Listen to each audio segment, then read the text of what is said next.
Welcome to the Maternity Momma podcast, where we talk about your pregnancy journey and beyond into parenting. We'll share our own personal experiences and the tips we've learned along the way. Maternity Momma is in partnership with maternitytraders.com, where you can find gently used maternity clothes for a great price and have them shipped right to your front door. Hey guys, welcome to the Maternity Momma podcast. I'm your host, Amanda. Thanks for tuning in today. Today, I'm going to talk about something that's kind of been creeping up on me, working mom guilt. For those of you who don't know, I'm a special education teacher by trade. I am incredibly blessed to spend summers home with my kids. Totally get that. But, it hits me so hard how much I miss them when I go back to work in the fall. And don't get me wrong, I love my job. I really do. It's something that I can feel successful at when motherhood doesn't always give me that feeling. Being a mom is hard, so is my job, but I know how to do my job. Sometimes I don't always know how to be a mom. I have to figure that out along the way. And I honestly really just enjoy what I do, but that doesn't mean that I don't get working mom guilt. Not to mention, this pandemic also really has me on the edge. I'm sure like mothers everywhere. All of a sudden, life is just flipped upside down, and it's just one more thing to be added to our already super full plates. And as we enter September, that could include a whole other layer for some moms, going back to work. For me, that means going back to school. I know for other moms in different industries, that could mean working at home while your children are doing school at home. Or perhaps your office is starting to open back up and you have to physically go back to work for the first time in months. This means that your babies may have to go to daycare while they've been safe at home for a while now. You could be a brand new mom and headed back to work in this crazy time and leaving your baby at daycare for the first time. It's a lot we have to deal with as working moms. For me, and I imagine most mommies, nothing was harder than leaving my 8-week-old baby at daycare when I went back to school for the first day of work. I cried the whole night before. I cried all day at work. And I even cried when I got home and I was snuggling with him. And what about when you have two parents working and baby gets sick? That's a whole other level of mom guilt. I remember one time in particular, Sam had been sick all weekend. Still hadn't kicked it by Sunday afternoon. And I was debating back and forth for, 10 minutes before I even brought it up to Josh. I should probably stay home with Sam tomorrow, right? And he agreed. He wasn't doing better. Sent a couple texts to my mom talking about his symptoms. I should keep him home from daycare tomorrow, right? And she agreed too.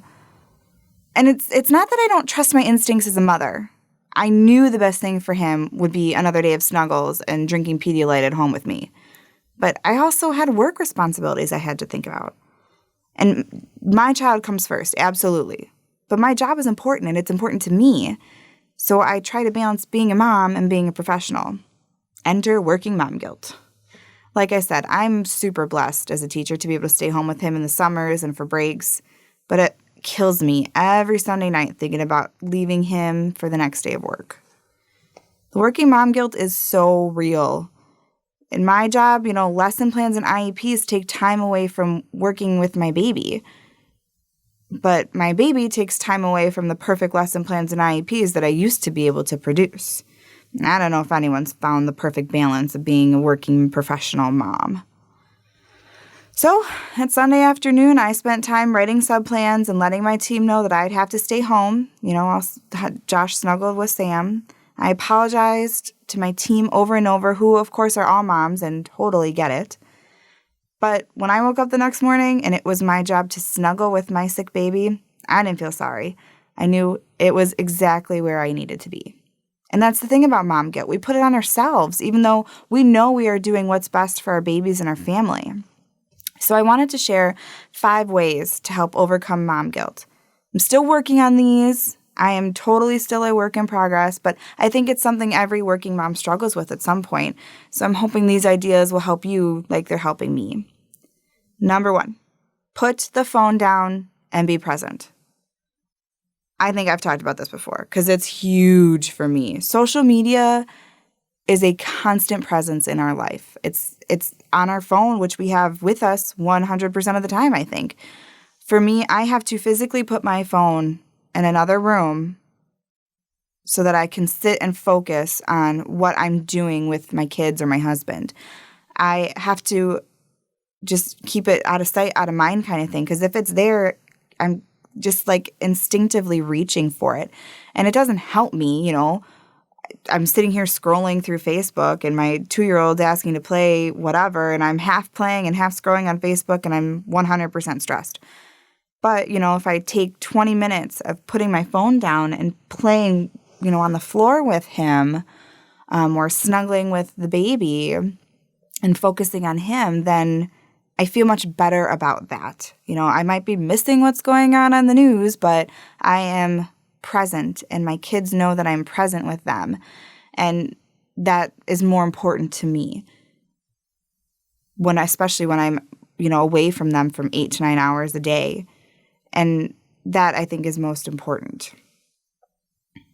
Number 2, have regular one-on-one time.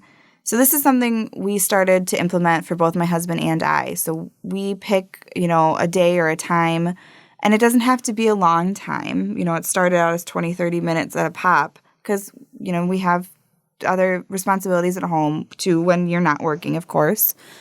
But we took 20, 30 minutes where we each take a child, and that's just our one-on-one time. We try to do this daily. It doesn't always work. On the weekends, we try to make it a little longer. It doesn't always work. We always do our best. But that's one-on-one time that we have scheduled in and we're spending with our kids.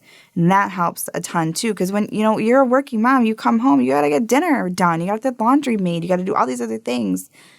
And your kids kind of fall to the wayside. And it's not what you want to do. I totally get it. It's not what you want to do. But sometimes it's what happens. It's stressful to come home to a dirty house when you've been working all day and you have to get dinner on the table and your kids are screaming and all these other things are happening. But scheduling in that one-on-one time really helped us because I knew this time was meant for spending time with Sam. I knew this time was meant for spending time with Bennett. That's what I do. During that time, I'm not worrying about other things. And I can give them better time. It's like putting the phone down, being present. I can give them better time, even if it's less time, because I'm more focused.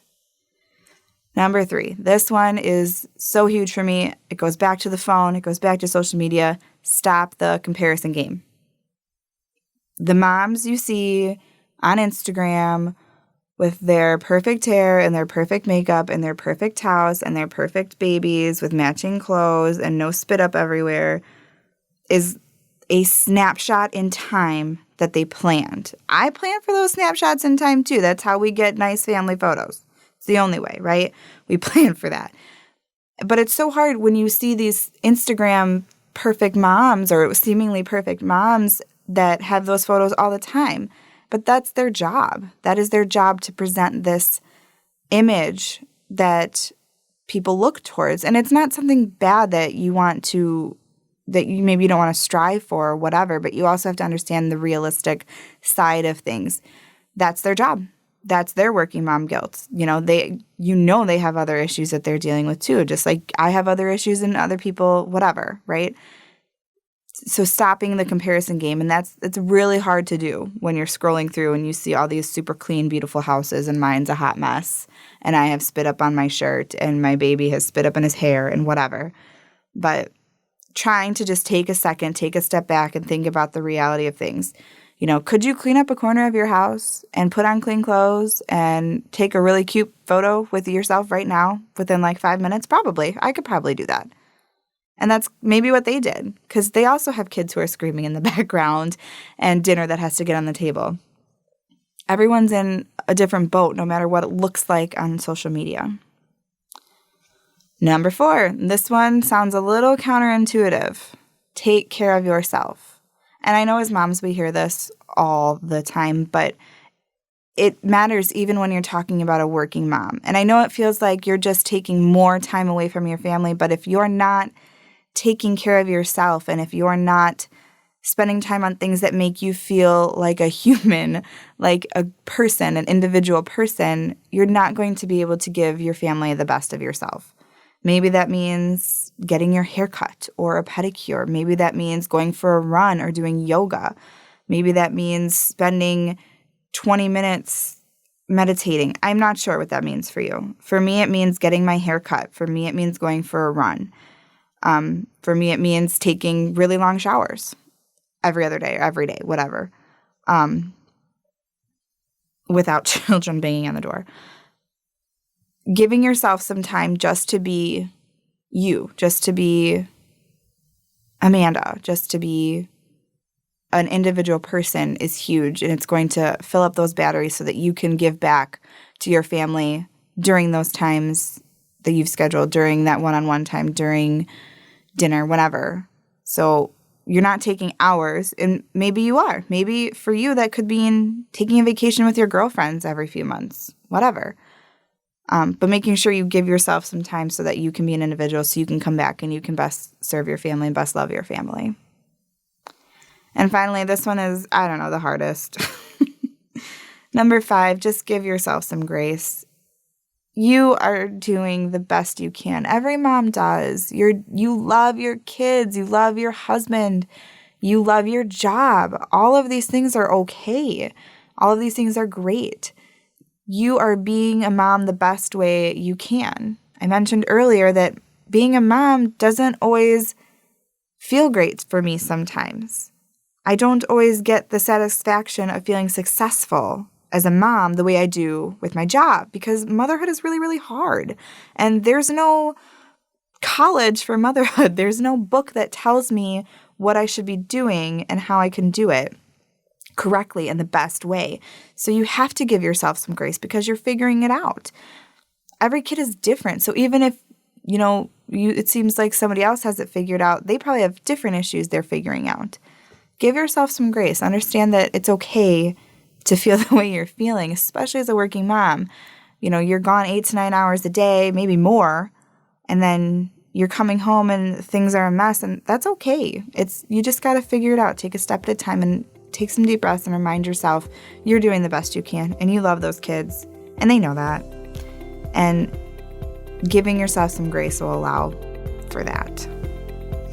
Motherhood is a marathon. It's not a sprint. Whether you're a working mom, stay-at-home mom, a mom who brings her babies to work, whatever. And you're doing the best you can for your babies. You got this, mama. Thanks for listening. Be sure to follow us on Facebook and Instagram. @Maternity Momma is our handle on both of those.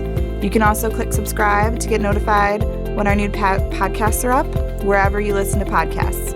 Talk soon.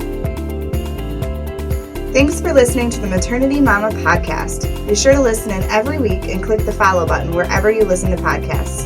You can also find us on Facebook, Instagram, and YouTube by searching Maternity Momma Podcast. Also, don't forget to check out maternitytraders.com, where you can have gently used maternity clothes shipped right to your front door.